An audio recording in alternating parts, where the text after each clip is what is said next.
All right, so this is where we're at with my self-portrait, and in the last session I crudely, loosely blocked in the facial features, the outlines, and I did that, I believe, with a 2H pencil. So for this session here, and most of you guys are at this stage, which is really cool. You got your features blocked in. If you don't, you can get that done. But what we want to do today is just refine these forms. Okay, so we're gonna add in the details. That would be like with the eyes. We want to add in the actual shape of the irises, and that's the round part that you see. The irises and the pupil, that would be this part of the eye, right? Everybody kind of thinks like that if we draw it cartoony, but that's, here's the iris, here's the pupil, all right there. We're gonna draw that, but you don't want to draw it like that. You'll be tempted to draw it like a football and just cartoony, but don't draw it cartoony. Really look at what it looks like in your picture. Some of you have squintier eyes, some of you have rounder eyes. It's based on your eyelids and kind of where it compresses your eye and where it covers. So I want you to get in just the shape of your eyes. I want you to get in maybe a little more structure in the nose. Your teeth, you want to draw those in, and you don't want to overdo the teeth, okay? We sometimes make the mistake of drawing every tooth in like this, and we make them all the same width, but they're not, okay? The two teeth in the front are larger, and the ones on the side kind of get a little bit thinner looking, and mostly because they're curved, they're in perspective. And that means you're not seeing the thing head on, you're seeing it at the side.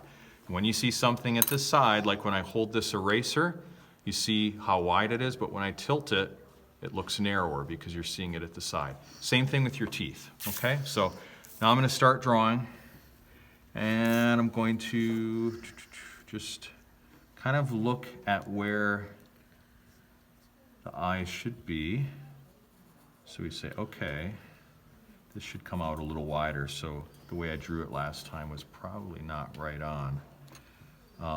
I look at this grid line where that intersects, right? And so I need to make sure I've got the grid line intersecting more towards the right side of this eye. You guys see that? Some of you can see that. Grid line intersects not right in the middle, but a little bit to the right of the middle. That's where those lines meet together. So I want to make sure on my drawing that I've got it going the same way as much as possible. And here my eye actually gets a little squintier right there. And then we've got this eyelid right there. I gotta get just a piece of paper. Let me just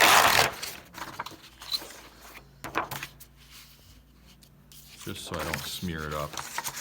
I don't know, maybe I have sweaty hands, but I don't wanna get that on the paper. All right, so now let's get the other eye in there. Make sure that's lined up. So the other eye starts a little bit to the right of the grid line. I can see it underneath, and it goes maybe about to the halfway point, something like that. And then here we have what I call the lower part of the top part of the eyelid. So if I just draw it really simply here, you know, if we're doing it like that, here you have the bottom edge of the eye, and this is the top part right here, okay, and there's a crease for many people, right? You've seen that, you got eyelashes kind of coming out, right, and you got the pupil. You guys have all seen this. As I put in the eyebrows, you'll kind of tell what I'm drawing, but you know what I'm talking about, right? You've got the crease. I call it the upper eyelid fold crease. You got the bottom edge of the eye, you got the lower part of the eyelid here. But this shape is important. You want to make sure that you get the right shape, you want to get the right distance. On some people, that line is different. So for some people, like, you can barely see that upper eyelid fold crease because there's kind of this flesh hanging down below it. And you'll look at that. If you look at other people's faces, look at each other's faces, you'll see different amounts of distance. And older people, usually this gets more heavy there. So I don't want to give you too much information, but I just want to help you guys out so that when you draw your eyes, you're not just drawing what you think you see, but actually what you do see. And here, probably, well, my eyes have always been like this, but now that I'm older, there's less of a gap there, all right? So the top part of my eye, that upper eyelid fold crease, actually meets the bottom edge of the eyelid. Do you guys see that? Yes? Okay, yeah, let me know if you see it. And then I'm going to put in a little more detail for the eyebrows. Now I want to go down to the nose and kind of get the nostrils in there, get the shape of the nostrils. So I'm not erasing my sketch unless there's some lines that I don't like. I erase them a little bit, but mostly I'm just kind of working with this sketch and adding more to it. So I'm just kind of filling in a little bit of shading, just roughly, for the eyebrows. And let's actually get the pupils in. But we don't want to overdo it. When you put in the pupil, try to see the reflection on your eyes, okay? So, you could put the pupil just like that if this was an eye, but don't do that. Try to see the little reflection shape. And so it'll usually be like that because it's usually a little bit above because the lights are above. So the reflection, that's the highlight, that's the light that's reflecting on it, will usually be a little bit above, and you're going to have then that lighter area on top of the pupil. Does that make sense? You can see that on my eyes if you look at my picture. When you look at yours, you'll see it too. You'll see that little light mark. I want you to put that in. I want you to put that in your sketch. And if you can do that, that's going to really help make it look realistic. All right, so we put that in. Now I can refine that more, but I'm just going to stick with this for now. And then we got the lips. So I put in that bottom edge of the lip, but I didn't put in the top part. The top part maybe comes up to about there. It's the bottom edge that's the most important part, though, not the top part. And then I have my teeth, and you might think, well, man, you got braces. Make sure you get those braces in and put them in loud and proud, make them really dark. But I don't want to overdo them, right? I just really am more concerned about the shape of the teeth. I just want to make sure I got this where it should be, get my grid line lined up, because where I look at this, okay, when I look at this, I've got actually, yeah, the tooth starts about here. Now see, I was going to put them in the wrong place, but actually it's slightly off center. I don't know why. Maybe my smile's a little off center, but I want to get that in there. So that's kind of where my teeth are at, and then we got the second tooth, and then the third tooth goes up there, and then let's see, let's get this one right there. And then something that's important too are these little crevices on the side, okay? That's these little dark spaces where your teeth kind of end and you're seeing that area where your lips extend out. These areas right here. I don't know what they're called, but I just call them like little crevices, but they are important. And on some of you, you'll see the shape of the gum line more. You have your lip. You guys can see this. Here's some teeth. I'm just drawing you an example.